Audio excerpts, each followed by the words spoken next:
Boleh mula ke? Boleh. Pakai macam biasa.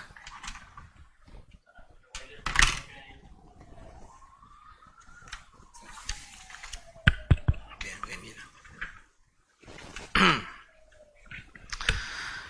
Okey, kita mulai. Bismillahirrahmanirrahim. Assalamualaikum warahmatullahi wabarakatuh. Innal hamdalillah nahmaduhu wa nasta'inuhu wa nastahdihi wa nastaghfiruh. Wa na'udzu billahi min shururi anfusina wa min sayyiati a'malina. Man yahdihillahu fala mudilla lahu wa man yudlil fala hadiya lahu. Wa asyhadu an la ilaha illallah wahdahu la syarika lahu. وأشهد أن محمدا عبده ورسوله يا أيها الذين آمنوا اتقوا الله حق تقاته ولا تموتن إلا وأنتم مسلمون يا أيها الناس اتقوا ربكم الذي خلقكم من نفس واحدة وخلق منها زوجها وبث منهما رجالا كثيرا ونساء واتقوا الله الذي تساءلون به والأرحام إن الله كان عليكم رقيبا يا أيها الذين آمنوا اتقوا الله وقولوا قولا سديدا يصلح لكم أعمالكم ويغفر لكم ذنوبكم ومن يطع الله ورسوله فقد فاز فوزا عظيما أما بعد فإن أصدق الحديث كتاب الله وخير الهدي هدي محمد صلى الله عليه وسلم وشر الأمور محدثاتها وكل محدثة بدعة وكل بدعة ضلالة وكل ضلالة في النار. Tuan-tuan dan puan rahimakumullah, alhamdulillah. Itu salam dah kembali beroperasi seperti biasa. Walaupun baru nak operasi tiba-tiba kes naik mendadak pula. Dalam hati dah macam nak cancel, tapi baru buka 2 hari tak nak cancel kelas pula kan. Jadi semoga Allah Subhanahu Wa Taala membantu kita dan harap semuanya dapat mematuhi SOP yang telah ditetapkan. SOP ni telah ditetapkan oleh ulil amri yang terdiri daripada pemerintah dan juga ahli ilmu. Dan telah dipersetujui oleh para ulama kita di kalangan kibar ulama. Syekh Sulaiman Ar-Ruhaili, Syekh Ali Al-Halabi, baru 2 minggu lepas Syekh Ali Al-Halabi telah menekankan sekali lagi isu berkenaan dengan penjarakan dan dalam Facebook beliau. Bila beliau menyebut tentang banyak orang tanya berkenaan dengan solat jarak apa semua, dan beliau tegaskan berkenaan dengan perkara ini ada hajatnya, ada maslahahnya. Jadi saya tak rasa ada ulama-ulama di kalangan di kalangan salafiyun, di kalangan ahli sunnah yang tak bersetuju dengan SOP ni. Walaupun kita tahu ada sebahagian syekh seperti Syekh Yahya Al-Hajuri, tapi kebanyakan, majoriti ulama ahli sunnah dan teman salaf semuanya bersetuju dan menyokong SOP yang telah ditetapkan oleh ahli ulil amri dan juga di kalangan pemerintah dan juga ulama. Jadi tak seharusnya kita menimbulkan fitan. Wa idza ja'ahum amrun minal amni awil khawfi adha'u bih. Kata Allah Subhanahu Wa Taala, apabila datang kepada mereka suatu perkara yang menggusarkan mereka. Ja'ahum amrun minal amni, satu benda yang aman ataupun khauf yang menakutkan, adha'u bih. Mereka suka nak kecoh-kecohkan dulu. Kalau radduhu ila rasul wa ila ulil amri minhum, kalaulah mereka kembalikan perkara itu kepada rasul dan kepada ulil amri kepada ulil amri, kata Ibnu Abbas radhiyallahu anhuma, iaitu pemerintah dan juga ulama. Kalau mereka kembalikan perkara ini kepada pemerintah dan juga ulama, la alimahu alladhina yastanbitunahu minhum, nescaya orang-orang yang berilmu akan tahu bagaimana nak keluarkan hukum berkenaan dengan isu-isu yang berlaku sekarang ni. Tapi sebagian kepada kita tak nak terima, tak nak ikut ayat Quran ni. Kata Allah Ta'ala, walaula fadlullahi alaikum wa rahmatuhu lattaba'tumu syaitana illa qalila. Kerana kalau bukanlah kerana rahmat Allah, dengan rahmat Allah kami ikut perintah Allah Ta'ala ni, iaitu kita kembalikan urusan ni kepada ahlinya, Apa jadi? Kalau kita ikut rahmat Allah Ta'ala ni, walaula fadlullahi wa rahmatuhu, dan rahmat daripada dia, lattaba'tumus syaitan, kamu akan ikut syaitan. Kita sekarang ni ikut syaitan, bergaduh dalam Facebook. Kau betul, kau WHO, kau tak WHO. Dah dulu isu sebelum ni isu politik tak politik, kan? Isu patuh kerajaan tak taat kerajaan. Lepas tu isu sekarang ni isu apa pula? Isu WHO taat WHO tak. Lepas tu bumi bulat pula. Sebelum ni lepas tu WHO tak WHO pula. La tabatumush syaitana illa qalila. Nampak, kamu akan ikut syaitan dengan sedikit, dengan kamu saja yang selamat dalam bab ni. Tiap-tiap hari duk cerita nak cocok sana cocok sini. WHO ni apalah, kenapa lambang dia ada lambang ular. Lambang WHO ular pun jadi isu. Nazarimullah. Kenapa lambang ular? Ialah sebab kita tahu dekat dewa Greek dulu, ular tu sebab apa, kan? Penyembuhan. Dan kita pun semua tahu kenapa ular. Sebab bila orang tu dia kena patuk ular, dia punya apa dia? Ubat nak lawan patukan ular tu daripada bisa ular tu sendiri. Sebab tu dia pun letak gambar ular sebagai ubat bagi benda tersebut. Tapi yalah, isu pun jadi isu. Kenapa gambar ni, kenapa gambar tu. Lepas tu bagi gelaran yang buruk pula tu pada menimbulkan perasaan-perasaan tak senang. Dia kata KKM menteri ni, Datuk Hisham ni pengikut Illuminati sebab Rotary Club. La haula wala quwwata. Semua sultan ikut Rotary Club. Kebanyakan sultan Malaysia ikut Rotary Club. Sekarang ni kita nak tanya, dia berani tak cakap soal sultan ni semua pengikut Illuminati secara terbuka dalam Facebook dia?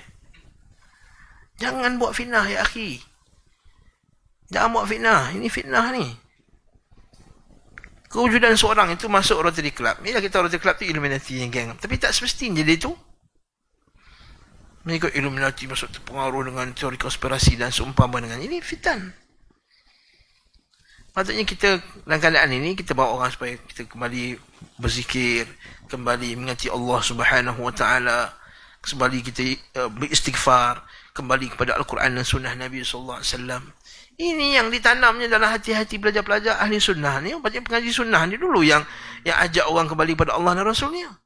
Di waktu syiddah ini, at-tamassuk bi sunnati, orang yang pegang sunnahku, indal fitani, seperti ketika dalam fitnah. Kan hijrati ilaik, seperti orang berhijrah kepadaku. Patutnya ini yang kita tanam supaya orang bersabar. Seperti Al-Hasan Al-Basri bila datang ni Al-Ash'ath, datang ajak dia supaya lawan pemerintah masa tu. Dia kata kalaulah Hajjaj ini hukuman daripada Allah Subhanahu Wa Taala, aku tak nampak kita menghadapi hukuman Allah Ta'ala dengan kita melawan. Kita hadapi hukuman Allah dengan kita banyak istighfar dan muhasabah diri kita. Sepatutnya sebegitu. Tapi malang sekali, ya. Manusia dia suka cari yang pelik. Lepas tu Imam Al-Barbahari dia sebut sekejap lagi. Sikit lagi kita akan jumpa. Assalamualaikum, kita sambung kitab kita ni. Saya pun tak pasti poin yang keberapa sebenarnya kita berhenti. Tapi yang saya tanda dalam buku saya ni poin nombor 6.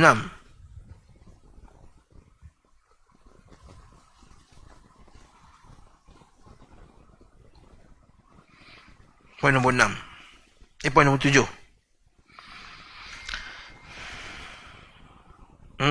Poin nombor 7. Kau tak silap saya lah. Poin nombor 7.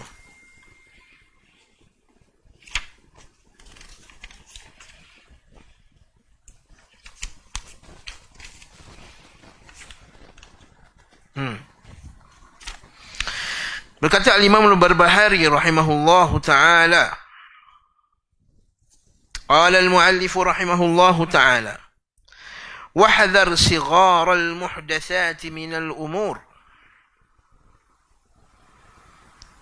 Apa kata Imam Al-Barbahari? Jauhilah setiap perkara bid'ah sekecil apa pun. Maksudnya jauhi bid'ah walaupun kecil. Fa inna sighara al-bid'ah ta'udu hatta tasira kibara. Kerana bid'ah yang kecil ini ta'udu, dia akan kembali, maksudnya akan ulang kali banyak kali, hatta tasira kibara, dia akan jadi besar. Maksudnya bid'ah kecil dia akan jadi bid'ah yang besar. Wa kadzalika kullu bid'atin, begitulah juga setiap bid'ah uhdisat fi hadhihi al-ummah, bid'ah yang berlaku dalam umat ini, kana awwaluha saghiran, awal bid'ah ni asalnya kecil. Yushbihul haqqa, nampak macam betul. Bid'ah tu kecil dan nampak macam kebenaran. Yushbihul haqqa.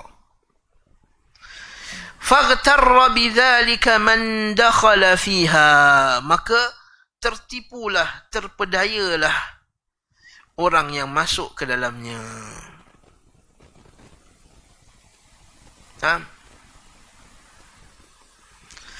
Thumma lam yastati' al-khuruj minha, kemudian dah masuk, dah tak boleh keluar lagi dah. Dia dah masuk dalam bid'ah tu, dah tak boleh keluar.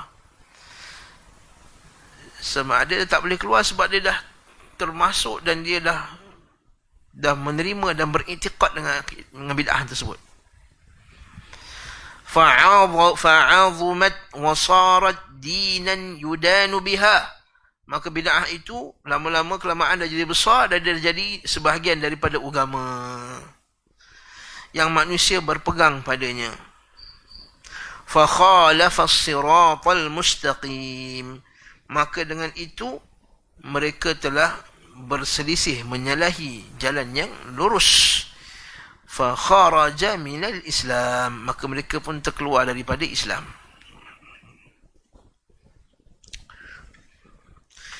Apa kata Syekh Saleh Fauzan Al-Fauzan? Syekh Saleh Fauzan dia kata wahdhar sighar al-muhdatsat, hati-hatilah bid'ah yang kecil. Apa kata Syekh Saleh Fauzan? La tatasahal bi syai'in min al-bid'ati walau kana saghiran. Jangan pandang mudah, kata Syekh. Jangan pandang mudah. Jangan pandang ringan. Jangan main-main. Bi syai'in min al-bid'ah, dengan suatu pun daripada bid'ah. Walau kana saghiran, walaupun kecil, kata Syekh Saleh Fauzan. Fa innahu yakburu, kerana bid'ah ni akan jadi besar. Wa yanzafu ilaihi ghairuhu, bukan sekadar jadi besar, bid'ah lain akan bergabung dengan dia sekali. Contohnya macam kita sebut sebelum ni, bid'ah murji'ah. Bid'ah murji'ah. Bid'ah murji'ah tu mula kecil, kemudian dia besar, akhirnya jadi liberal, dia jadi atheism, dia jadi asalnya murji'ah, dia keluarkan amal, lama-lama dia besar, akhirnya macam juga bid'ah Jahmiyah. Bid'ah ni akhirnya dia menjadi satu bid'ah yang lebih besar zaman sekarang, seperti atheism, seperti liberalism. Sebab itulah kata Syekh Saleh Fauzan, tidak ada satu bid'ah pun, tidak ada satu ajaran sesat yang ada pada zaman kita sekarang, melainkan semuanya ada asal usulnya daripada bid'ah zaman dulu. Lepas tu Syekh Saleh Fauzan, bila orang tanya dia, Syekh, kenapa kita masih lagi nak belajar Murji'ah, Khawarij, yang firqah yang ada 1000 tahun dulu punya? Nanti kenapa nak mengaji? Dia pun tu orang dulu. Kenapa nak mengaji pula? Kita ni zaman moden. Apa jawapan Syekh? Syekh kata, tidak ada satu bid'ah pun pada zaman sekarang. Maksudnya benda yang sesat zaman sekarang, melainkan dia ada asal usulnya daripada ajaran-ajaran yang kita belajar yang awal. Sama ada Khawarij, ataupun Syiah, ataupun Jahmiyah, ataupun Mu'tazilah, ataupun Qadariyah, ataupun Asy'ariyah, ataupun Kullabiyah, ataupun grup-grup yang menyimpang tu. Dia kata Syekh Saleh Fauzan. Lepas tu kata Syekh, dia kata makin lama makin besar. Bila dia besar pula, dia akan bergabung dengan bid'ah-bid'ah yang lain. Contohnya Al-Asy'ariyah. Dalam bab sifat, dia macam Jahmiyah. Dalam bab qada dan qadar, dia macam Jabriyah. Dalam bab sumber Al-Quran dengan Sunnah, dia dah macam Mu'tazilah. Masih lagi pertahankan akidah dengan kaedah yang diletakkan oleh orang Mu'tazilah. Nampak? Dia dah jadi satu hybrid. Nanti kita panggil hybrid. Bid'ah Ikhwanul Muslimin. Dia hybrid. Dia hybrid daripada Khawarij. Dia hybrid daripada Mu'tazilah. Dia hybrid daripada, dia gabungkan pula daripada Mufawwidah. Golongan Mufawwidah yang tolak apa? Tolak sifat Allah Subhanahu wa taala. Dia gabungkan Khawarij dari segi apa? Dari segi nak jatuhkan pemimpin. Dia gabungkan bab daripada Sufiyah, masukkan dalam grup dia. Lepas tu kata Hasan Al-Banna dalam kitab Ushul Ishrin, kita Sufiyah dan kita juga Jihadiyah, kita juga Sufi, pada masa sama kita juga Haraki, dia kata. Sufiyah. Begitu juga dia kata dalam bab sifat kita Mufawwidah.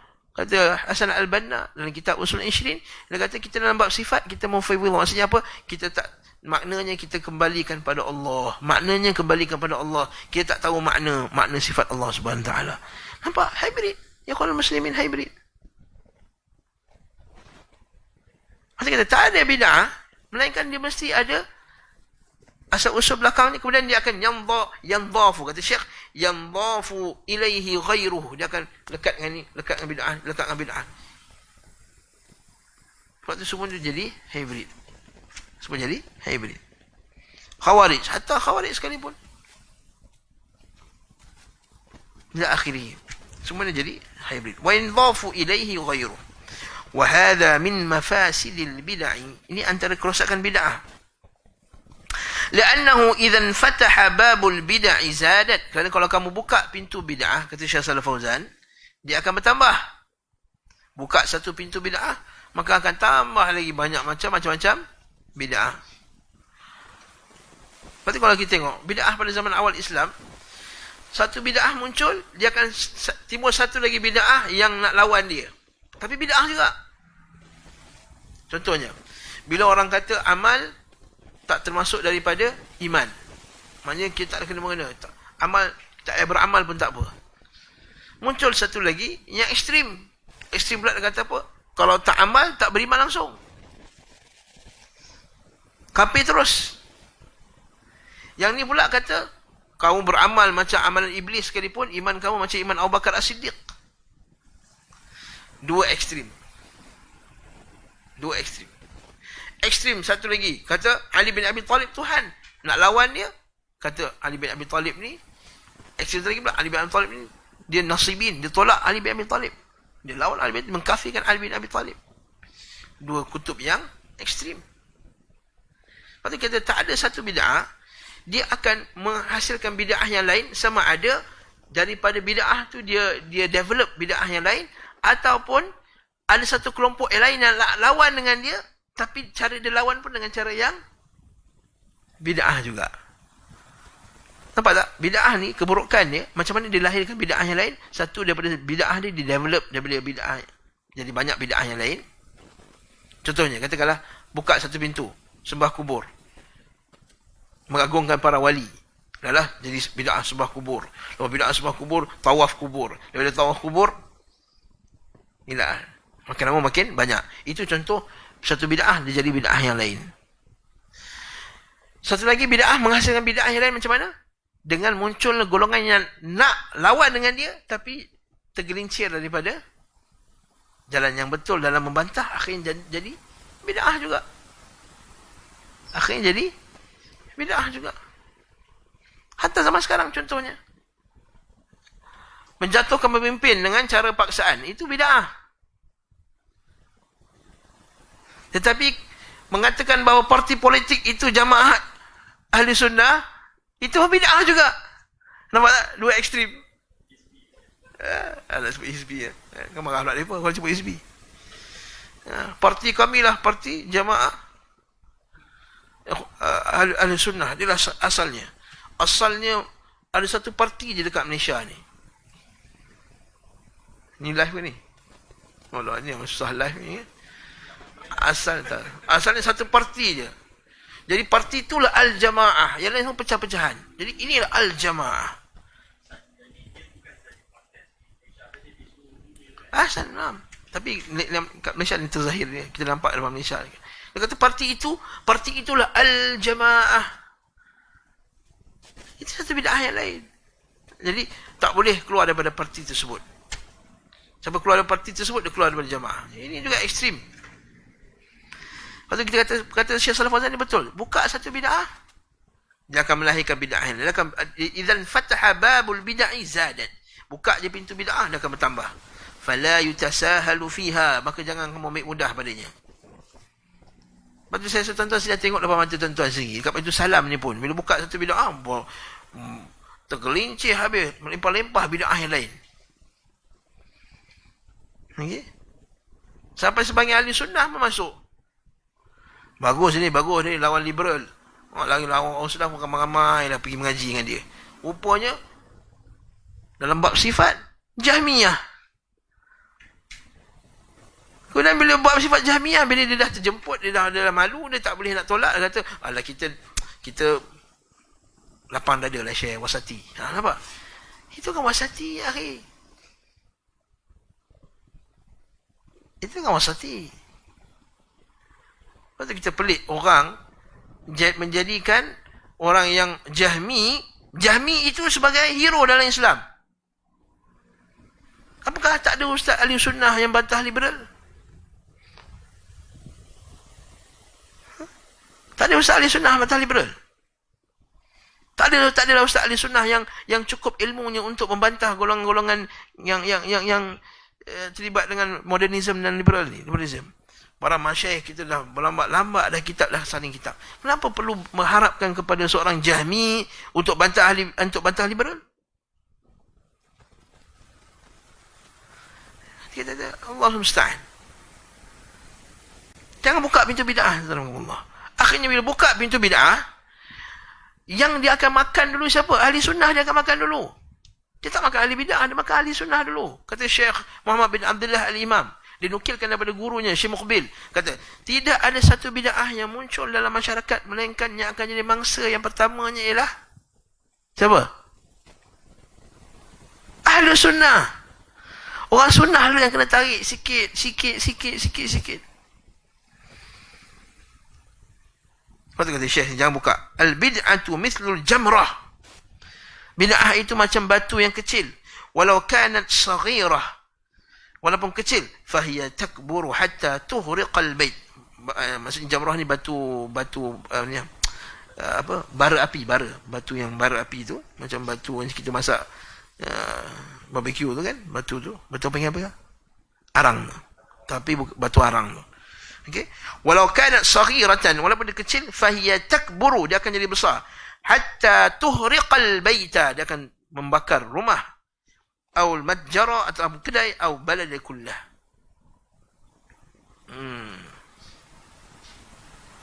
Sebab tu kata syair Arab, orang Arab kata, wa mu'dhamun nari min mustasghari syarari. Kebanyakan api itu muncul daripada percikan api yang kecil. Maksudnya bid'ah itu daripada kecil. Kata Syekh lagi, betul kata, fala yutahawanu biha, maka janganlah kamu ambil ringan, jangan ambil lekeh, jangan pandang sebelah mata bid'ah ni. Bal yusaddu babul bid'ah nihaiyan, bahkan ditutup pintu bid'ah.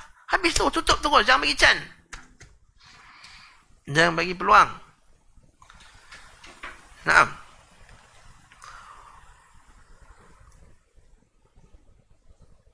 Saya ingat masa ada satu seminar, panggil seminar tu, dalam seminar tu ada 3 orang liberal, satulah orang kata dia dekat dengan sunnah. 3 liberal tu bercakap, satu orang yang disebah kepada sunnah tu dapat cakap 20 minit. Yang bid'ah tu 20 minit, 60 minit. Sampai ada satu makcik ni orang sunnah kita, satu orang kuliah sunnah. Bila kita cakap macam ni, dia kata, Ustaz, saya dah pergi dah seminar, saya dah dengar dah si liberal ni cakap, tak ada problem pun apa yang dia cakap. Makcik pula macam tahu, tak ada problem. Makcik tu boleh cakap kat saya, dia kata, Ustaz, saya dah dengar dah, tak ada problem pun, saya dengar okey je ucapan. Allahul musta'an, kalau dengar ucapan dia tu, penuh dengan idea-idea kufur. Tapi sebab apa? Sebab ada tokoh tu tadi, dia duduk, dia ingat no problem, tak ada masalah. So, jangan buka satu pintu pun. Sebab dia kata kat sini, waqad Waqad qala Rasul sallallahu alaihi wasallam, Nabi dah kata, iyyakum wa muhdatsatil umur. Hati-hatilah kamu dengan perkara-perkara yang kecil. Iyyakum tahdhirun min muhdatsatil bid'ah. Iyyakum maksudnya jauhilah kamu daripada bid'ah-bid'ah secara mutlak. Sebab Nabi tak spesifikkan bid'ah yang kecil maupun bid'ah yang besar. Nabi kata, iyyakum wa muhdatsatil umur, jauhilah kamu akan bid'ah. Nabi sebut ke? Jauhilah kamu bid'ah yang besar, bid'ah kecil okey? Tak. Nabi tak kata macam tu. Lepas tu kata Syekh Shalih Fauzan, lam yastathni Rasul SAW syai'an minal bid'ah. Nabi tak mengecualikan apa pun bid'ah jenis pun. Sama ada kecil atau besar. Sama ada bid'ah i'tiqadiyah atau bid'ah amaliyah. Dulu ada satu kelompok ni, konon-kononnya mengaji hadis. Dia kata yang bid'ah-bid'ah yang ulama-ulama sebut tu, ialah bid'ah i'tiqadiyah, bid'ah aqidah, bukan bid'ah amalan, dia kata. Ini juga batil, dan kita akan tunjukkan bukti dia batil. Nukilan-nukilan daripada para ulama salaf. Okey. Fa nahyuhu 'amun fi jami'il bid'ah. Maka perintah Nabi ini, larangan Nabi ini umum kepada semua jenis bid'ah. Okey. Kemudian kata Syekh lagi, dihuraikan ucapan Syekh tadi. Dia kata wa kadzalika, begitu juga setiap bid'ah itu apabila dia muncul dalam umat ini, awal-awalnya kecil, kemudian nampak seperti kebenaran. Kan? Faghtarra bidzalik, maka tertipulah.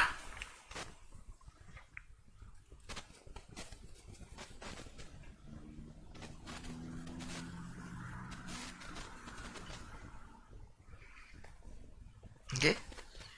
Faghtarra bidzalika man dakhala biha thumma lam yastati' al-khuruj minha. Maka manusia akan tertipu. Kata Syekh Shalih Fauzan, al-fitan, fitan itu pada awalnya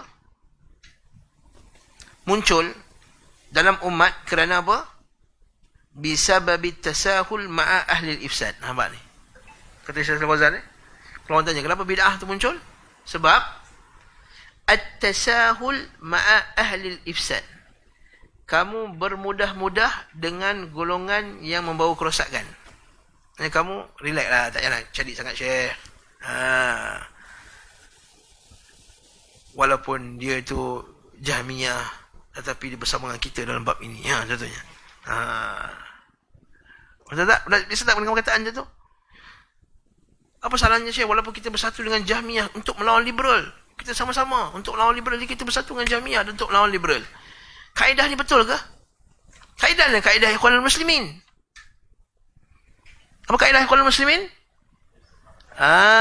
Nata'awanu fi makhtafaqna fi alaih wa na'dhuru ba'duna ba'dan fi makhtalafna fi.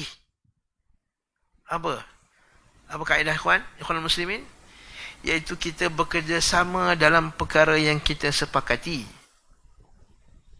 Dan kita saling bermaaf-maafan pada perkara yang kita berbeza padanya. Jadi sebabkan awak Jahmiyah, tapi sebab kita lawan liberal, mai Jahmiyah, mai sekali-sekali dengan kita sekali. Mari kita lawan liberal. Lah, orang jahil yang tak tahu beza Jahmiyah dengan ahli sunnah, kata, oh ustaz ni sunnah, mai panggil dia. Buat satu slot tiap-tiap minggu ceramah. Akhirnya orang sunnah yang baru nak mengaji ni, baru nak buka kitab ni, boleh duduklah mengaji. Bagusnya ustaz ni. Ustaz tu sebutlah Ibn Taymiyah ni bukan semestinya betul. Dah buka satu pintu. Sebut dua pintu pula. Ibn Taymiyah sebenarnya menyalahi jumhur ulama. Dah buka dua pintu dah. Sebenarnya Ibn Taymiyah rahimahullah ni banyak nukilan-nukilan dia tentang salaf tu tak betul. Tu fahaman dia dah masuk 3 dah. Masuk 4, masuk 5, masuk 6, masuk 7. Makcik tu dia tak pergi kuliah salafi lain, tak pergi. Sebab kuliah salafi lain syadid. Sebab kuliah lain salafi syadid. Tak boleh, kita tak suka syadid. Kita mutawasid yang campur-campur ni. Akhirnya bercampurlah aduk kat dia. Dia tak tahu dah mana yang hak, mana yang batin. Sampai di kalangan asatizah mereka pun boleh cakap benda yang, kenapa boleh cakap macam ni? Benda tak sepatut cakap. Kamu ahli sunnah tak patut cakap benda ni. Siapa ada yang di kalangan ustaz sunnah kata mufawidah pun itu jalannya ahli sunnah. Tahu mufawidah kan? Mufawidah tu apa? Iaitu orang yang kata sifat Allah Ta'ala tu tak diketahui maknanya. Sebab ada. Kita baca dalam grup, Allahul Musta'an, ya Ustaz. Kalau tak tahu, jangan komen ya Ustaz. Yang merosakkan anak murid kamu.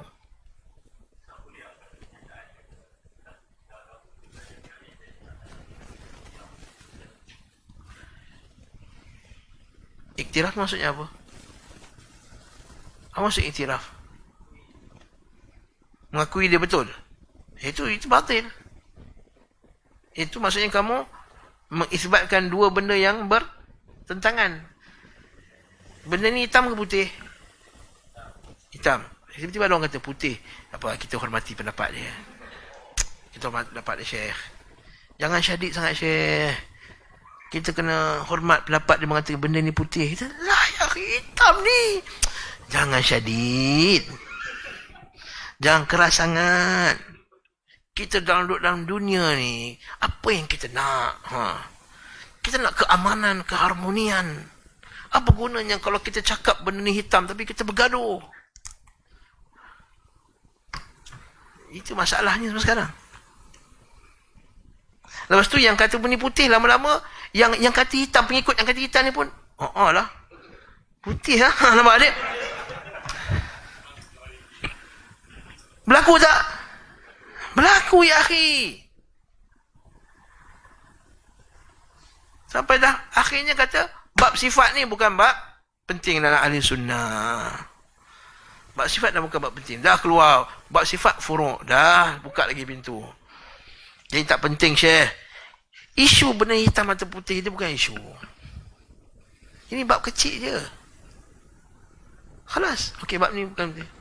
Tisu ni putih. Tak, tisu ni kelabu. Akhirnya semua jadi furu'. Usul-usul ahli sunnah pun dijatuhkan, dicairkan. Itu kata panggil tamyi' itu. Tamyi' ni masih dicairkan. Lepas tu kata Syekh, sebab apa? Kenapa jadi bid'ah tersebar? Sebab at-tasahul ma'a ahli ifsad. Memudah-mudah dengan ahli fasad. Hatta athu fil ardi fasada. Sehingga mereka pun berjalan dah di muka bumi menyebarkan kerosakannya. Wa ghasalu adbighata asy-syabab wal awam. Mereka basuh, ni kata Syekh Fauzan, ayat dia. Saya baca je Syekh Fauzan ni. Saya huraikan, saya terjemahkan kepada tuan-tuan. Dia basuh otak-otak pemuda-pemuda dan orang awam. Ahli fasad ni tadi. Wa hashawha min asy-syarr. Dan masukkan benda-benda syar. Hatta hasalatil fitani fil Islam. Sehingga datanglah fitan, kerosakan, perpecahan dalam Islam. Wa bainal muslimin kama huwa ma'lum. Hadha kulluhu bisabab at-taghadhi an ahli syarri wa tarkihim. Adalah sebab kamu ni taradhi. Biarkan, abaikanlah, tak apalah, biarlah dia. Ma ahli syarr wa tarkihim, dan meninggalkan mereka hatta yastafhil al-amru, sehingga mereka pun dah benda tu makin besar. Fala budda min al-hazmi, maka kata Syekh, maka kita kena tegas, hazm. Kita nak al-hazm, mesti ada tegas. Wa saddal bab fi hadzal amr, dan kena tutup pintu buka bid'ah ini. Wala ya'simu min al-bid'i ba'da Allah jalla wa ala illa al-ilmu an-nafi, dan tidak ada benda yang menyelamatkan kita daripada bid'ah selepas Allah Azza wa Jalla, melainkan ilmu yang bermanfaat. Amma alladhi laysa 'indahu 'ilmun, adapun orang yang tak ada ilmu padanya, fa hadha yanharifu ma'al bid'ah, maka dia akan tersesat bersama dengan bid'ah. Wa yadhunnuha tayyibah, maka dia sangka benda itu baik. Li'annahu la yadri 'anil bid'ah, dia tak tahu benda itu bid'ah pun. Macam mufawwidah, dia tak tahu mufawwidah itu bid'ah. Dia tak tahu orang tinggalkan sifat itu bid'ah. Wala fala yunji minal bid'i illa ma amara bihi Rasul sallallahu alaihi wasallam, maka tak ada siapa yang menyelamatkan bid'ah, tak ada siapa yang selamat daripada bid'ah melainkan dengan apa yang Allah Taala telah perintahkan kita, iaitu alaikum bisunnati wa sunnatul khulafa'ir rasyidin. Jadi kesimpulan kata Syekh ni tadi, kita boleh kata ada 4 cara nak selamatkan kita daripada bid'ah. Kalau kita buat kesimpulan daripada ucapan Syekh Fauzan tadi lah. Apa yang pertama? Tinggalkan ahli bid'ah. Al-hazam, tegas dalam menutup jalan bid'ah. Yang ketiga, Al-ilmu nafi', ilmu yang bermanfaat. Yang keempat, tidak bermudah-mudah dengan ahli bid'ah. Tidak bermudah-mudah dengan ahli bid'ah. Ini kata Syekh Saleh Fauzan. Jadi kita boleh buat kesimpulan macam tu.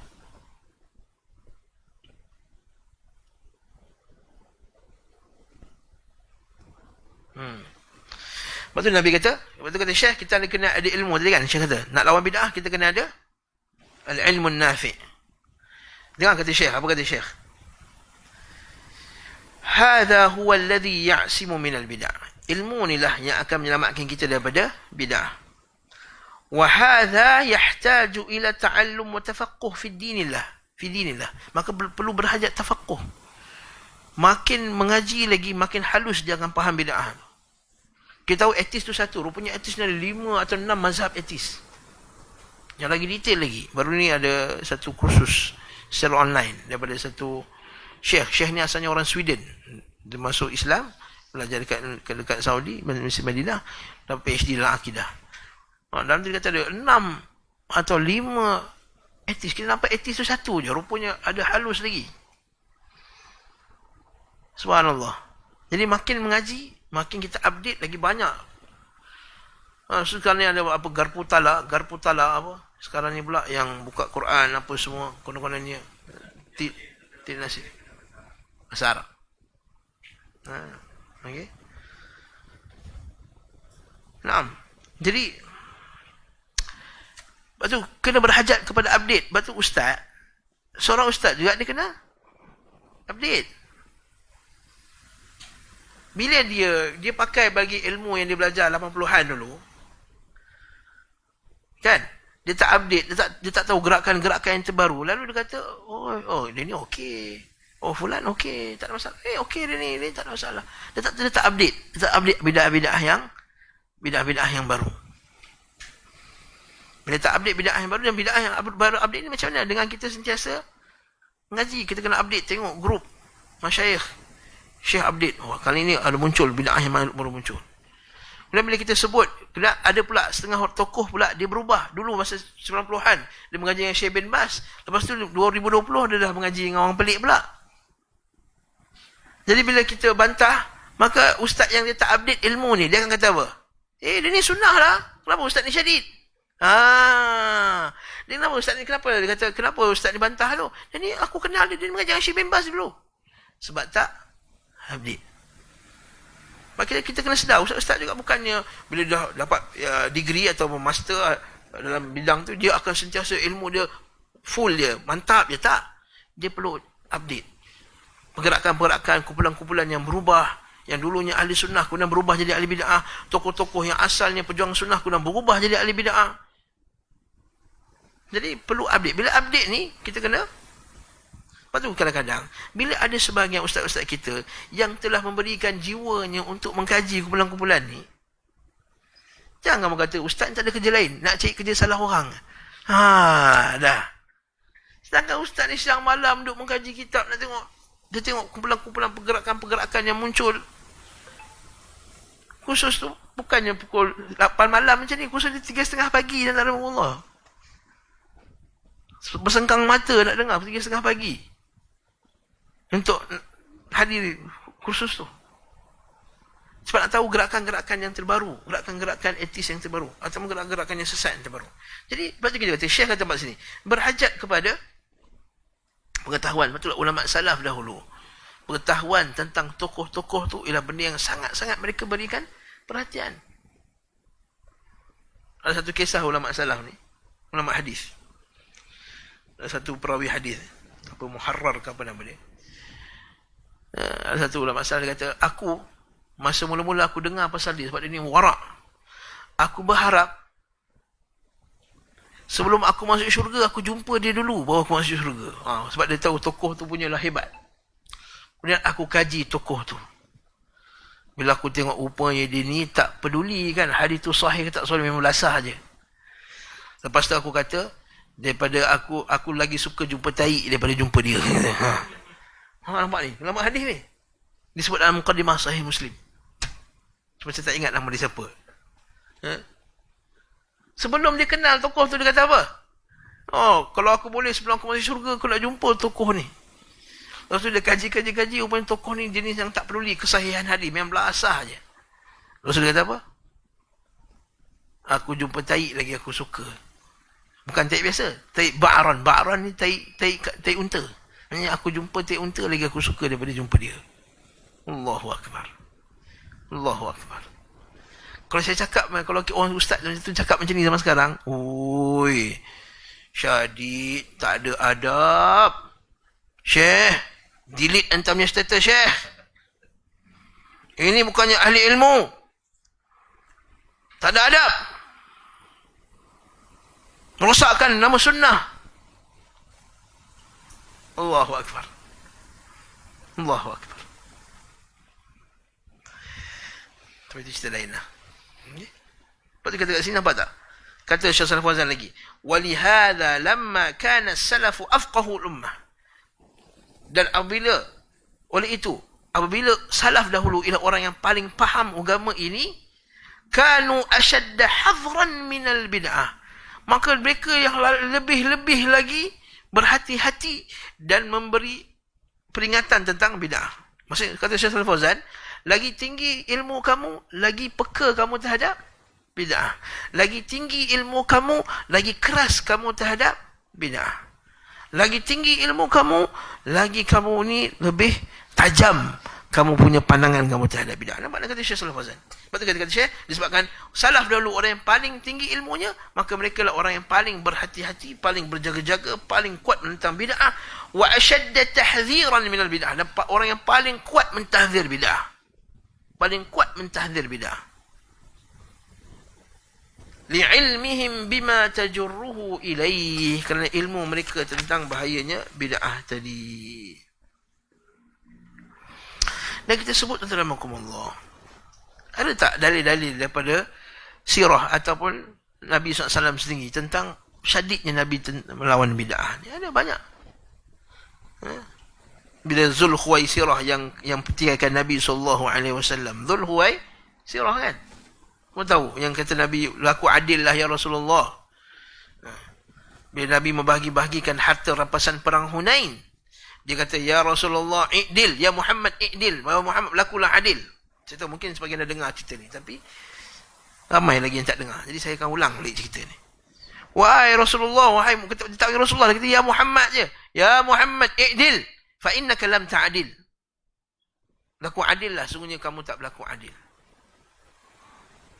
Bahkan dia kata, sebagai riwayat kata, sesungguhnya pembahagian ini pembahagian yang tidak mahu mencari redha Allah. Oh, lagi syadid. Maksudnya seolah tuduh Nabi tak nak cari redha Allah.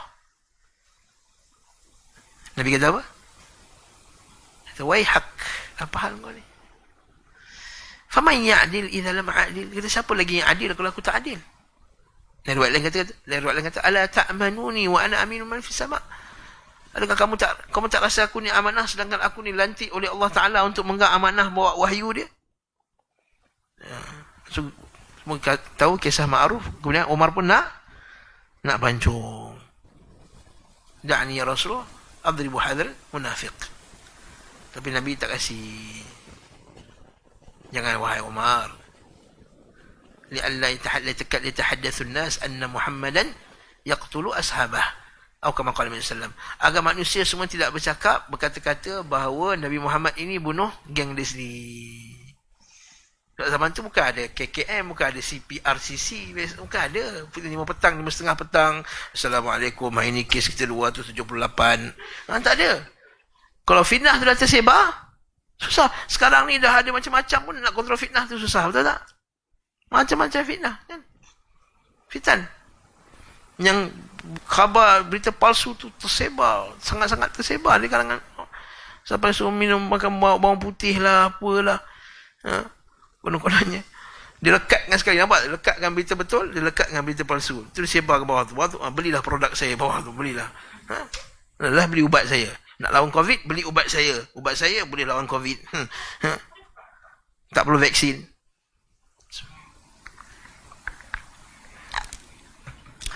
Itu cerita lain. Jadi sebab kalau dah tersebar fitnah masa tu, tersebar rumus, susah nak kontrol. Lepas tu Nabi SAW kata, tak, supaya manusia tak bercakap bahawa Muhammad ni bunuh geng dia sendiri. Tapi adakah Nabi kata, wahai Umar, janganlah syadid sangat engkau ni? Ada orang Nabi kata macam tu. Kau ni sikit-sikit lah pancung. Sikit-sikit lah pancung. Ada Nabi kata macam tu tak? Tak Nabi kata macam tu? Tak, Nabi tak kata macam tu pun. Nabi kata, Umar kau ni tak ada kerja lain nak pancung orang juga. Wasatiyah lah sikit, wahai Umar. Tak ada. Maksudnya hukum nak jatuh pancung pada orang tu, valid tak? Valid. Waktu Nabi tak? Nampak tak? Itu menunjukkan bahawa benda tu sabit, benda tu betul. Benda tu memang tak betul. Musailamatul kadzab pula. Kan? Kemudian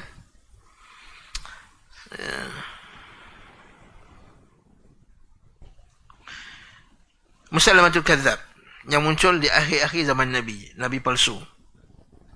Okey. Wahsy bunuh dia. Umar Bakar Siddiq lawan dia. Okey. Orang tak nak bayar zakat. Bid'ah lah juga tu. Hukum lain nak terima, zakat tak nak terima. Dia kata zakat tu hanya bayar masa Rasulullah hidup je. Rasulullah dah wafat, tak payah ambil lagi dah. Sebab Allah Ta'ala kata dalam Quran, "Khudh min amwalihim sadaqatan tutahhiruhum wa tuzakkihim." Wahai Muhammad, ambillah daripada harta mereka sebagai menyucikan jiwa mereka. Ayat tu kata, wahai Muhammad, ambillah. Jadi yang boleh ambil hanyalah Muhammad SAW. Jadi orang lain tak boleh ambil dah. Jadi lepas Rasulullah wafat, tak ada siapa boleh ambil zakat daripada kita. Itu yang Abu Bakar Siddiq nak perang tu. Sampai Umar kata, ya wahai Abu Bakar Siddiq, macam ni nak lawan ni. Nak lawan mereka ni. Aku dengar mereka azan subuh-subuh. Sebab aku ingat aku dulu pergi perang dengan Rasulullah SAW. Kalau pagi-pagi kita akan dengar azan dulu. Kalau azan subuh kami tak serang kampung tu. Tapi wahai Abu Bakar Siddiq ni, kami dengar azan ni. Nak serang juga. Abu Bakar Siddiq? Apa kata Abu Bakar Siddiq? Wallahi, demi Allah, aku akan perangi orang yang membezakan salat dengan zakat. Maksudnya, bezakan hukum kewajipan zakat dengan kewajipan salat. Demi Allah, kalau mereka halang aku, tak nak bagi aku, tali ikat unta yang mereka dulu bayar zakat kat Nabi SAW, tali ikat unta je. Halang tali ikat je. Bukannya halang juta, bukan bilion-bilion. Halang tali unta yang dulu mereka bayar kat Nabi SAW, aku akan perangi mereka. Ketika itu Umar Khattab kata, betul Abu Bakar Siddiq ni tegas betul ni. Aku rasa betul lah ni Abu Bakar Siddiq, pendapat ni betul. Asalnya dia rasa dada dia tak lapang. Dia kata, sebab aku dengar Nabi kata. Apa Nabi kata? Umirtu an uqatilan nas. Aku diperintah untuk merangi manusia selagi mereka mengucap asyhadu an la ilaha illallah wa asyhadu anna Muhammadar Rasulullah. Sekarang ni mereka mengucap. Umar kata macam nak serang mereka. Betul, Umar kata, kalaulah mereka halang aku akan perangi orang yang bezakan zakat dengan salat. Abu Bakar Siddiq lawan tak? Lawan. Sampai mati berapa orang qurra, berpuluh-puluh qurra, penghafal Quran. Maksudnya, nak menghancurkan bid'ah dengan hilangnya penghafiz Quran. Mana lagi penting?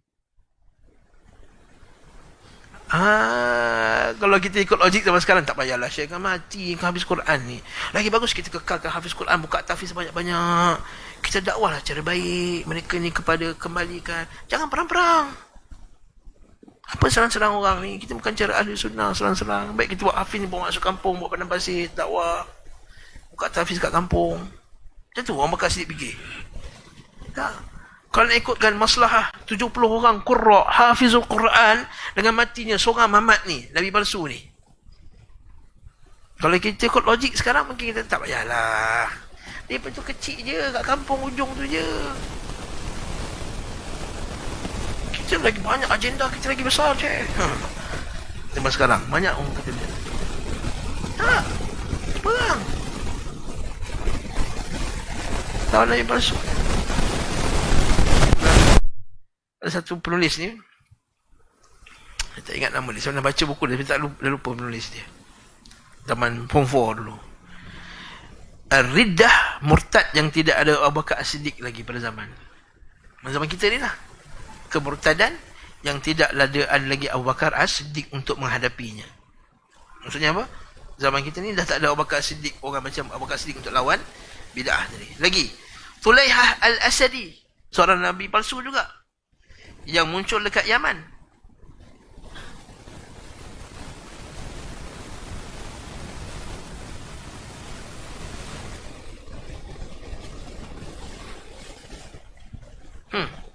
Tulaiha Al-Asadi ni dia dibunuh.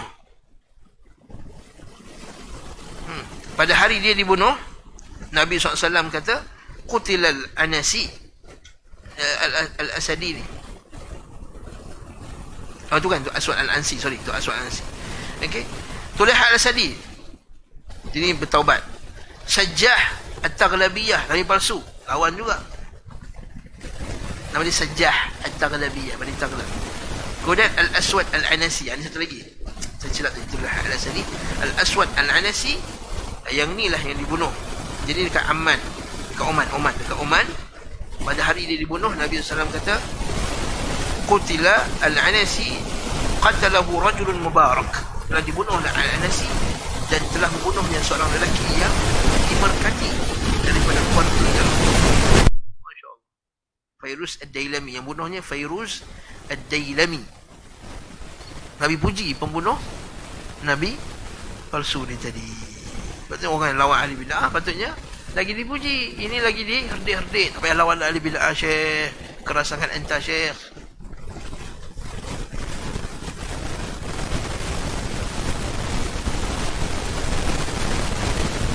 Yes, dengan perintah oleh Nabi. Semua benda yang boleh melibatkan darah, semuanya dengan perintah oleh Amri. Ingat kaedah ni. Semua benda yang melibatkan darah manusia ditumpahkan hendaklah dengan izin ulil amri. Itu kaedah ahli sunnah. Okay? Tak boleh kita pandai-pandai. Itu zaman Nabi, zaman Abu Bakar As-Siddiq. Datang pula zaman Umar Al-Khattab. Saya nak cerita zaman salah macam mana tegas terhadap bid'ah tadi. Kisah Subayq Al-Asal. Subayq bin Asal At-Tamimi Al-Iraqi. Ini yang dah biasa kita cerita sebenarnya. Kan? Iaitu satu hari Umar Al-Khattab diperintahkan Abu Musa alla yujalisahu ahadun minal muslimin. Umar memerintahkan Abu Musa Al-Ash'ari, sebab dia daripada kawasan Abu Musa, agar tak ada siapa duduk dengan dia. Berarti tak ada siapa yang kawan dengan dia. Kan? Semua tahu. Dan akhirnya Subayq ni dia taubat sampai Abu Musa sendiri yang pujuk Umar Khattab, wahai Umar Khattab, kesianlah kat dia ni. Sebab dia dah taubat dah. Akhirnya Umar Khattab membenarkan orang bercampur dengan dia. Ini dalam Sunan Ad-Darimi. Tahu kisah Subayq ni kan? Kan? Subayq kan, tahu kan? Dia ni suka ambil ayat-ayat yang tak jelas dalam Quran, ayat-ayat mutasyabihat, kemudian dia suka timbulkan keraguan orang ramai. Apa maksud wazariyati zarwa? Zariyat tu apa? Zarwa tu apa? Dia ambil ayat-ayat yang mutasyabihat. Untuk apa? Untuk menimbulkan kekeliruan orang. Umar Khattab kata, Ya Allah, ya Tuhanku, jadikanlah aku sempat jumpa Muhammad ni. Lalu Allah Ta'ala jadikan makbul doa Umar Khattab. Jumpa Umar Khattab, pelupuh dia. Bahasa kita pelupuh lah. Bahasa Umar Khattab pelupuh dia.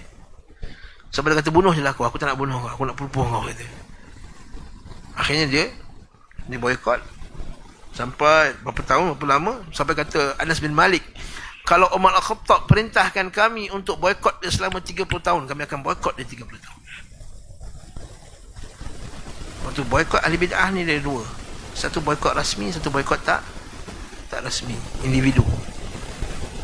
Boykot rasmi ni datang dari pemerintah, maka ini wajib. Boykot individu ni berdasarkan kekuatan masing-masing. Sebab dia boleh dakwah atau tak boleh dakwah, ataupun dia ada banyak isu. Dia ada isu-isu. Dia ahli keluarga bukan. Dia di negara yang bid'ah tersebar, bid'ah yang negara yang tak tersebar. Kekuatan umat Islam pula macam mana? Kan? Kalau kita dia seorang-seorang duduk dekat, katakanlah duduk dekat Iran, dia seorang yang ahli sunnah. Tak nak boykot semua orang, habis tak dekat dengan siapa. Jadi Syekh Bakar Abu Zaid dalam kitab dia Hajjul Mubtadi', dia detailkan masalah.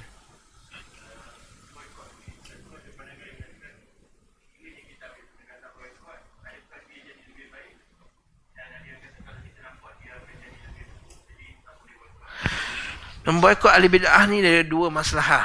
Tiga maslahah. Satu maslahah kita yang suruh boikot. Satu maslahah orang yang diboikot. Yang ketiga maslahah orang lain. Maslahah orang yang Diboikot dulu. Iaitu kita nak minta dia supaya kembali kepada kebenaran. Faham tak? Kalau dengan boikot itu boleh mengembalikan kepada kebenaran, maka lebih baik. Tapi dengan tak boikot, dengan maksud apa? Tak boikot itu bukan maksudnya berkawan-kawan. Maksudnya kita duduk nasihat lagi, jumpa lagi nasihat lagi, jumpa lagi nasihat lagi. Itu lebih baik, maka itu lebih bagus. Cuma, jangan tengok masalah si orang yang diboikot je. Kena tengok masalah orang lain. Orang keliling pula.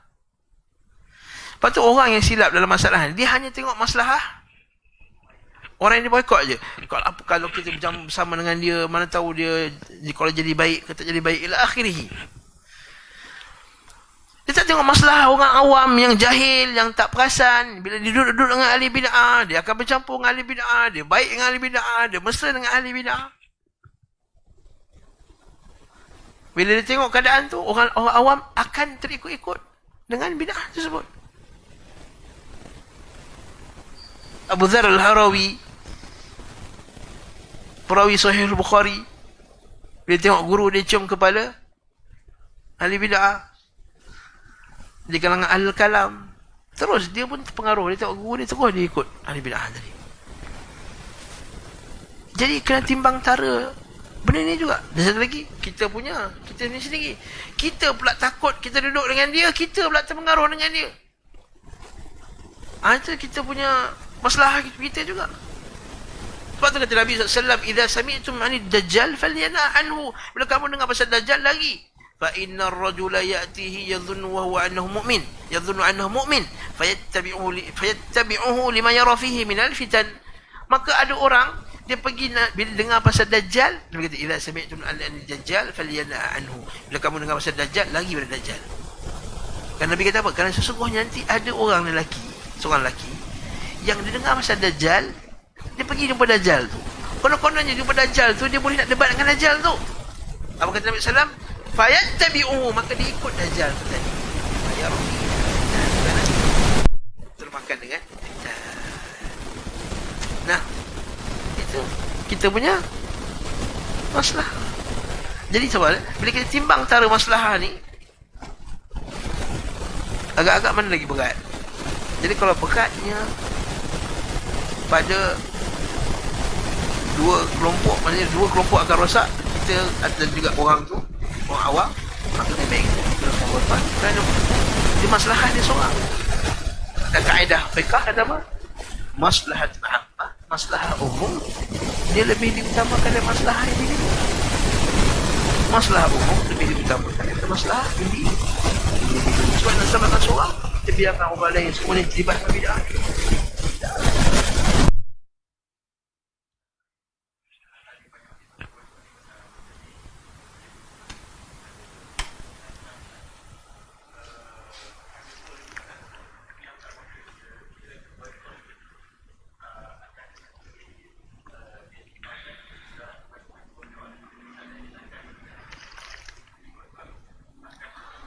Yes. Ajar dia lah.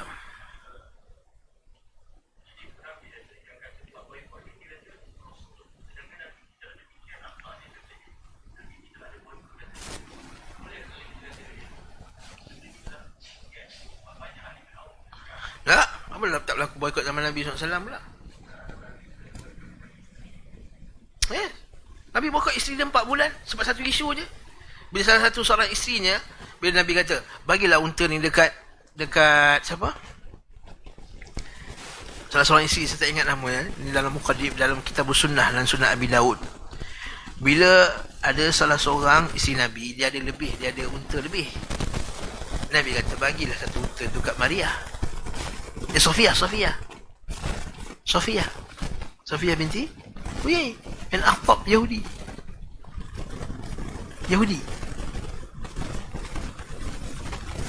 Jealous. Timbul pasal jealous pada isteri Nabi yang Nabi suruh bagi unta tu. Dia kata, adakah aku nak bagi kepada perempuan Yahudi tu? Adakah aku nak bagi kepada perempuan Yahudi tu? Nabi tu berubah. Nabi boikot dia bulan apa?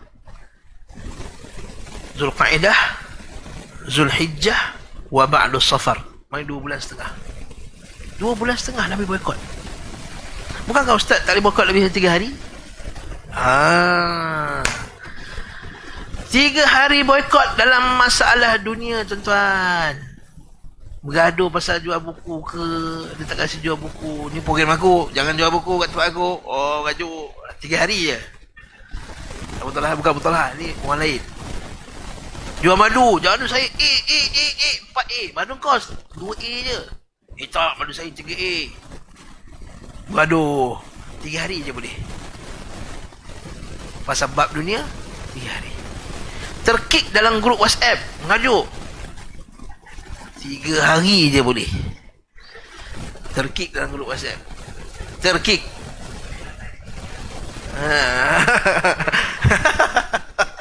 Touching 3 hari je boleh. Nak sentap 3 hari je. Ustaz tak boleh. Kena patah balik yang asal. Kata para ulama, patah balik asal macam mana? Paling kurang bagi salam lah cukup. Walaupun sebagai ulama kan tak boleh. Dia kena sama macam sebelum tu. Kalau makan tak, bagi salam je cukup. Jadi kalau 3 hari, Assalamualaikum, salam, dah boleh. Sambung lagi 3 hari.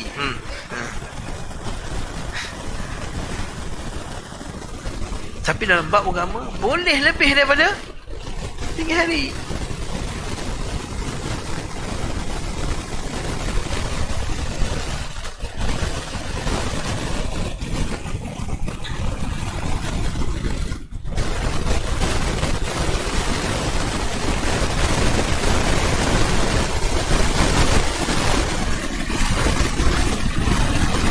Masih kita tahu dia ahli syubhat lah.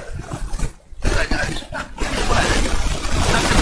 Al-mu'min la yuldagul mu'min fi juhlin marratain. Dan dengan hadis tu, seorang mukmin tidak akan disengat dalam lubang yang sama 2 kali. Betul, Nabi kata al-mu'min yang bijak itu mukmin yang sebenarnya. Al-fatan. Mukmin itu fatanul wara. Mukmin itu fatanul wara. Kata Nabi sallallahu. Orang mukmin itu dia wara. Bagus wara, tapi dia fatan, dia bijak. Fatinun atau fatanun. Fatin dia bijak. Dia bukannya wara bodoh. Allah kasar pula. Bukan wara tak tentu pasal. Tak apalah Syekh. Husnuzon tak tentu pasal. Kalau husnuzon tak tentu pasal ni yang salah ni. Ini masalah. Tapi yang peliknya dengan ahli bid'ah husnuzon, dengan salafi sendiri tak husnuzon. Istilah lain lagi kita jual.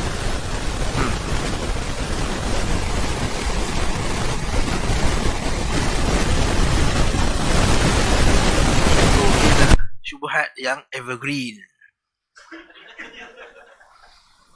Macam nak dakwah? Ya salam, ya akhil karim.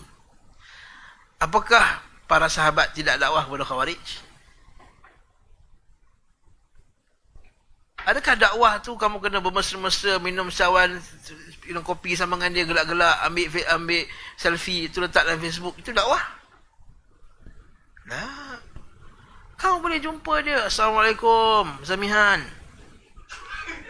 Ustaz Zamihan lah, jangan panggil Zamihan, Ustaz Zamihan. Assalamualaikum Ustaz Zamihan. Ya Syekh, Ustaz Al-Fadhil, boleh tak kita jumpa Ustaz Al-Fadhil? Kita jumpa Ustaz sekejap. Assalamualaikum Ustaz, saya nasihat Ustaz ni. Ada tu dua isu lah Ustaz sebut pasal macam ni. Betul Ustaz ni? Kita nasihatkan 1, 2, 3, 4, 5, 6, 7. Itu. Tapi tak perlulah lepas tu ambil gambar. Walaupun kami berbeza, tetapi tidaklah ukhuwah kami akan menyebabkan tidak boleh kami saling cinta mencintai. Itu yang saya fitnah. Lepas tu bila jumpa Rashid, kalau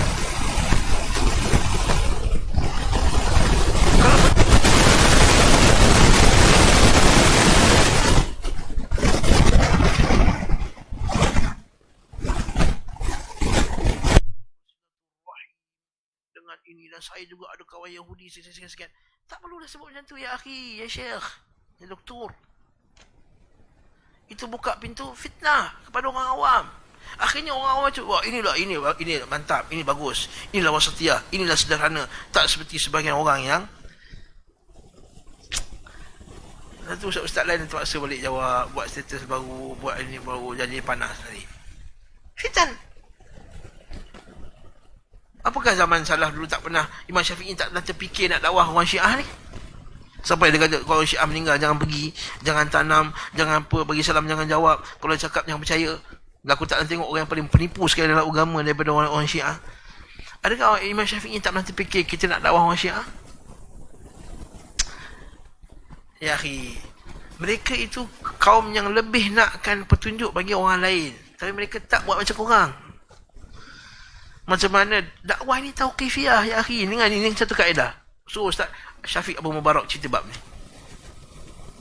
Usulul dakwah. Kami mengajar Diploma Islam Taklim ada bab usul dakwah, betul tak? Kan, usul dakwah. Bab ni penting sebab ada orang nak dakwah tapi tak tahu usul dakwah. Antara yang pertama sekali, ad-da'wah tauqifiyah. Dakwah itu tauqifi, berhenti pada dalil. Dakwah itu tauqifiyah, berhenti pada dalil. Yang kedua, dakwah itu ibadah. Bila dakwah itu ibadah, dia tertaluk kepada ikhlasun niyah dan ittiba'u sunnah. Kena faham kaedah tu.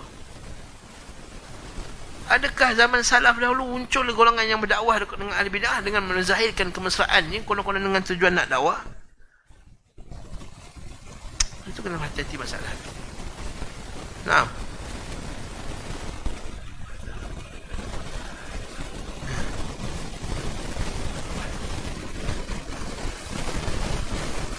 Oh, wakil negara duta apa semua itu isu lain pula. Itu berhajat kepada perbincangan fiqh yang lebih dalam. Kita negara kecil contohnya negara kita, negara bid'ah besar kuat, katakanlah negara bid'ah besar kuat,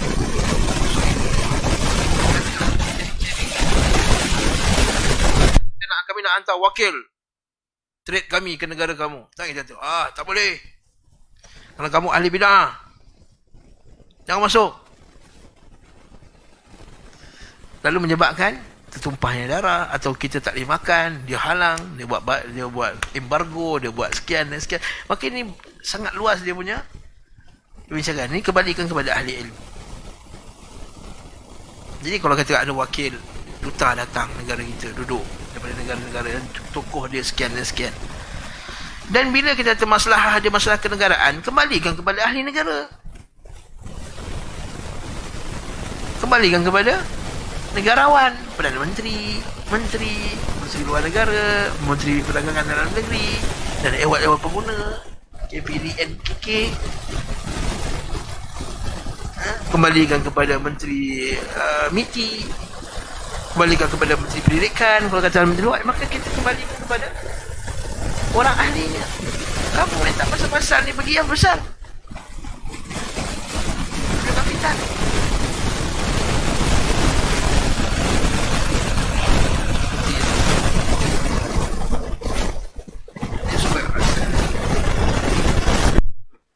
Lagi, Umar Al-Khattab menghancurkan masjid masa musim haji. Nampak? Bila ada orang pergi ke tempat yang orang sangka apa dia? Orang sangka apa dia? Orang sangka tempat tersebut adalah tempat Nabi solat dulu masa Nabi pergi haji. Jadi semua cari-cari tempat, mencari-cari tempat ni lah. Tempat-tempat ni, jejak Rasul. Jejak Rasul. Okay? Buat benda-benda macam ni. Apa kata Umar Khattab? Diriwayatkan oleh Ibn Waddah dalam kitab dia Al-Bid'ah wan Nahyu Anha. Disebut oleh Al-Imam Ibn Waddah dalam kitab dia Al-Bid'ah wan Nahyu Anha. Kata, ya ayuhan nas, wahai manusia, innama halaka man kana qablakum. Sesungguhnya telah binasa orang sebelum kamu bittiba'ihim mithla hadha, kerana mereka ikut benda-benda macam ni. Cari-cari jejak-jejak ni. Hatta ahdatsu, sehinggalah mereka membuat bid'ah daripadanya. Nampak tak?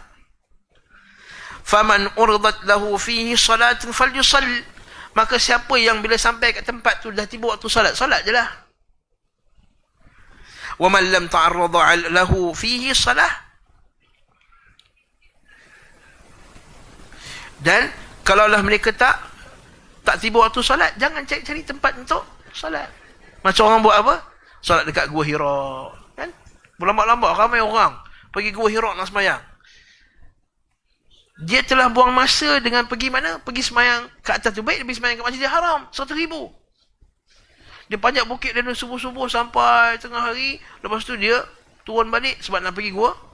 Nak solat kat gua Hira. Baik dia semayang dekat Masjidil Haram. Lagi banyak pahala. Habis tu kenapa Ustaz pergi juga? Saya pergi sebab nak jalan-jalan. Itu je.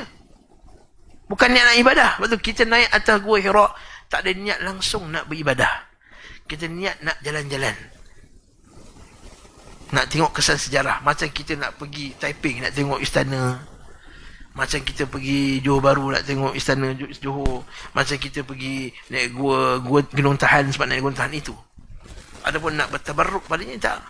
Bukan. Begitu juga dengan akhirnya baru-baru ni. Lepas tu kita tengok, ada sebagian manusia tak faham masalah ni. Tengoklah kerja Arab Saudi telah menghancurkan rumah Khadijah, mereka telah buat toilet. Oh, dia kata.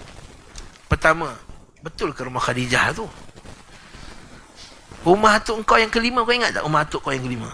Ya, tak ingat. Atuk kita yang ketiga pun dah tak ingat dah. Ini rumah Khadijah. Tak sabit tu, kata Syekh Al-Judai, satu pakar sirah.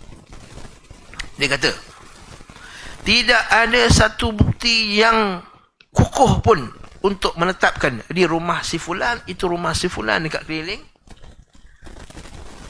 Masjidil Haram tu. Ini sebagian kaki fitan, dia bawa, kata, inilah dulu rumah Khadijah, tengoklah apa Arab Saudi dah buat sekarang ni.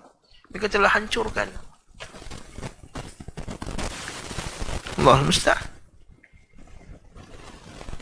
Tengok apa Saudi buat dekat telaga dekat Hudaibiyah. Tengok mereka buat macam ni je. Tak ada nak buat besar-besar, tak ada nak jaga, tak ada mereka nak refurbish tempat apa semua supaya jadi orang ramai-ramai. Yang datang ramai-ramai tu pergi buat bid'ah kat situ. Tentang siapa nak pergi umrah, kita akan nampak. Ada sebanyak satu bas turun bas dia angkat sumpah, angkat tangan semua. Asal angkat sumpah ni? Dia baca, innal ladzina yubayyi'unaka innama yubayyi'una Allah. Sungguhnya siapa yang berbai'ah kepada kamu ya Rasulullah, dia telah berbai'ah kepada Allah. Rupanya dia pun ambil bai'ah dekat situ. Bai'ah kat mana? Bai'ah kepada Rasulullah SAW. Rasulullah dah wafat, nak bai'ah apa lagi? Dia buat bid'ah kat situ. Dia kata siapa yang berbai'ah kepada Rasulullah kat situ, seumpama berbai'ah dengan Rasulullah masa perjanjian Hudaibiyah dulu. Ini bid'ah. Lepas tu kata Umar Khattab, betul sekali orang kata apa? Ya ayuhan nas, wahai manusia, sungguhnya orang dahulu telah binasa sebab macam ni lah. Tengok Samiri. Tahu Samiri tak? Samiri tu siapa? Yang buat lembu tu. Kaum Nabi Musa yang pergi buat lembu. Lembu emas tu kan. Bila Nabi Musa tanya kat dia, qala fama khatbuka ya Samiri, wahai Samiri, apa cerita kau ni sebenarnya? Kenapa kau pergi buat lembu ni? Apa jawapan Samiri? Buka Quran. Qala basurtu bima lam yabsuru bih. Aku nampak apa yang orang lain tak nampak. Ni bid'ah yang pertama itulah dia. Orang lain tak nampak, aku nampak. Tak? Orang buat bid'ah biasanya dia kata apa? Mimpi, kasyaf, aku nampak apa orang lain tak nampak. Allah Ta'ala telah buka hijab bagi aku. Orang lain tak nampak, tapi aku nampak. Samiri. Sama tak? Sebiji. Kemudian apa pula? Faqabattu qabdatan min atharir rasul. Maka aku jumpa ada kesan-kesan tinggalan Rasul sebelum ni. Kesan-kesan emas, perak, apa semua dia ambil. Fanabaztuha fakadzalika sawwalat li nafsi. Maka aku pun cairkanlah emas, perak-perak Nabi-Nabi terdahulu, tinggalan Nabi terdahulu tu. Lalu aku pun buat lembu tadi. Sekali lagi. Sebab apa? Sebab kesan-kesan tadi.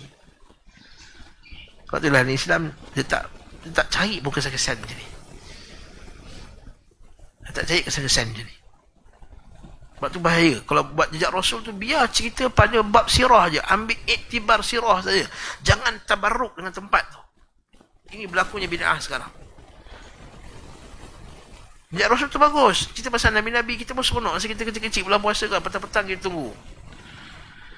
Ni tempat Nabi Musa, ni tempat Nabi Isa, ni tempat Nabi Ibrahim. Tapi problemnya bila pergi, buat tabarruk kat situ. Bahkan sebagian travel agent, dia buat itu sebahagian daripada. Sampai dia kata, oh, kalau pergi tempat-tempat biasa ni boring, kita ada tempat special yang kita pergi. Konon-kononnya untuk beribadah. Dia pergi tempat gua yang Nabi menyorok dekat masa perang Uhud. Ila akhiri. Jadi ini semua ni termasuk daripada benda yang membuka pintu-pintu bid'ah. Umar Al-Khattab lagi, dia potong pokok perjanjian Hudaibiyah. Hadis Sahih Bukhari. Ma'ruf. Begitu juga dengan kisah seorang lelaki Nabati, dia ni mengingkari qada dan qadar. Okey. Lalu Umar Al-Khattab berkhutbah. Dia kata, "Man yudlilillahu fala hadiyalah." Masa dia khutbah dia kata man yudlilillah, siapa yang Allah Taala sesatkan dia tak ada petunjuk. Orang Qadari dia tak percaya benda ni kan. Dia kata apa? Innallaha la yudhillu ahadan. Sesungguhnya Allah Taala tidak menyesatkan seseorang. Fahaddadahu Umar bil qatl. Maka Umar pun apa dia? Ancam dia dengan hukum bunuh. Okay? An adhhar maqulatul qadariyah maratan ukhra. Jadi Umar kata kalau sekali lagi engkau cakap macam ni, aku akan hukum bunuh engkau. Maksud Umar kata bagi dia ancaman. Kalau sekali lagi kau buka mulut pasal kononnya Allah Ta'ala tak menyesatkan seseorang pun. Sebab ayat tu kata man yudlilillahu fala hadiya, wa man yudlil fala hadiyalah. Siapa yang Allah Ta'ala sesatkan dia tak ada petunjuk. Maka orang ni dia anggap bahawa Allah Ta'ala tak menyesatkan orang. Dan kita kena berkata ahli sunnah, bila kita sebut menyesatkan maksudnya apa? Ya ahli sunnah, bila kita kata Allah Ta'ala menyesatkan dan memberi hidayah, maksudnya apa maksud Allah Ta'ala menyesatkan?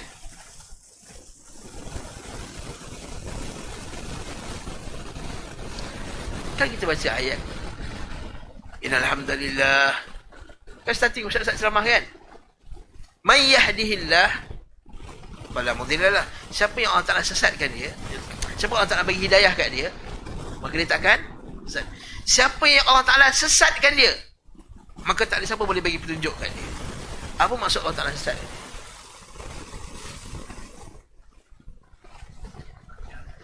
Hasan, Abu Talha ada jawab. Jawaban ahli sunnah. Jawaban sadidan. Qaulan sadidan. Iaitu Allah Ta'ala, bukannya Allah Ta'ala kata, oi, engkau, dia masukkan kesesatan dalam hati dia. Bukan. Bukan macam Syairah.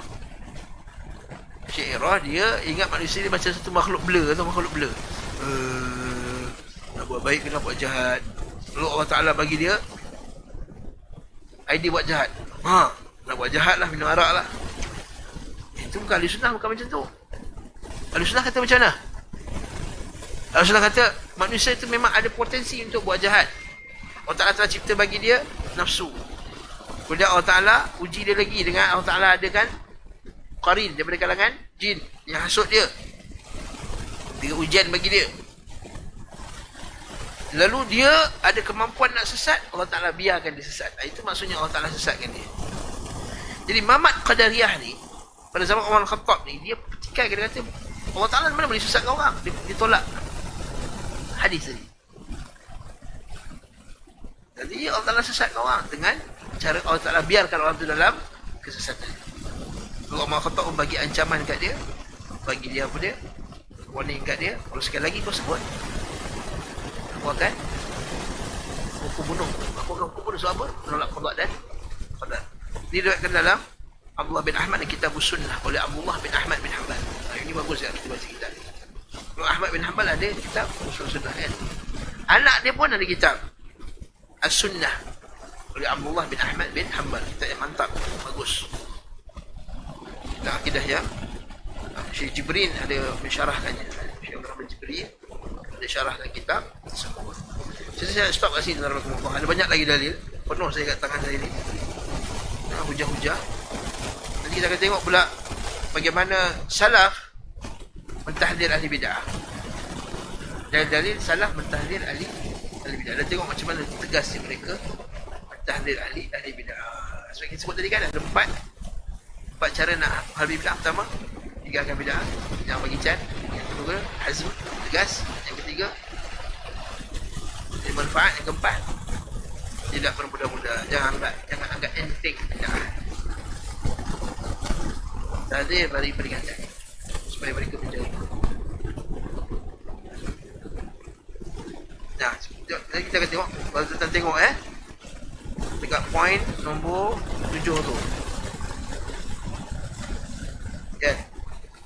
Kata Syekh Shalih Fauzan, tidak ada satu bid'ah pun melainkan ulama salaf akan tahzir. Lagi dalam ilmu ni lagi kuat dia tahzir. Ahli bid'ah.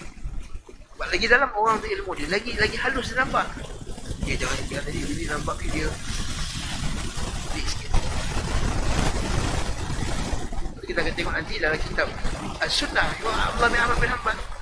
Ada sebagian tokoh ahli sunnah, tapi disebut juga, ulama salaf sebut juga dia punya bahaya-bahaya ni. Sebab dia orang yang terkenal dan orang yang sangat berbahaya. Bila dia cakap benda yang ucapan yang berbahaya, sebab orang semangat. Jadi kita akan tahu ni insya-Allah bi'idznillah ta'ala. Subhanakallahumma wa bihamdika asyhadu an la ilaha illa anta astaghfiruka wa atubu ilaik. Sallallahu alaihi Muhammad wa ala alihi wa sahbihi wasallam. Assalamualaikum.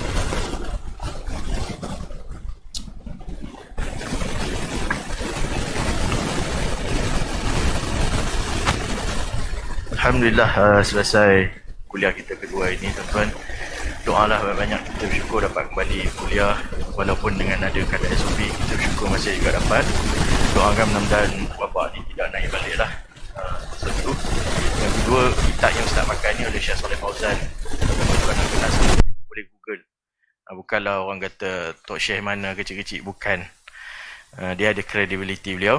Dan yang terakhir Ustaz kata next para salafus soleh. Jadi bukan ustaz yang mentahzir. Kan jadi syubhat orang kata ustaz ni tahzir, ustaz ni tahzir. Orang kita allergic. Sebab tu tanya ustaz biar dia jelaskan. Tahzir ni maksud dia bagi peringatan lah.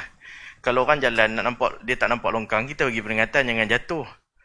Orang kata bagus hang. Tapi kalau kita berkata jangan terjatuh dalam bid'ah, syadid. Macam-macam lah label-label kan. Allah alam. Mudah-mudahan Allah bagi kita hidayah lah. Bagi taufik kepada kita. Terima kasih banyak kepada yang datang ini. Next kuliah pada hari Ahad insya-Allah. Baik. Assalamualaikum warahmatullahi wabarakatuh.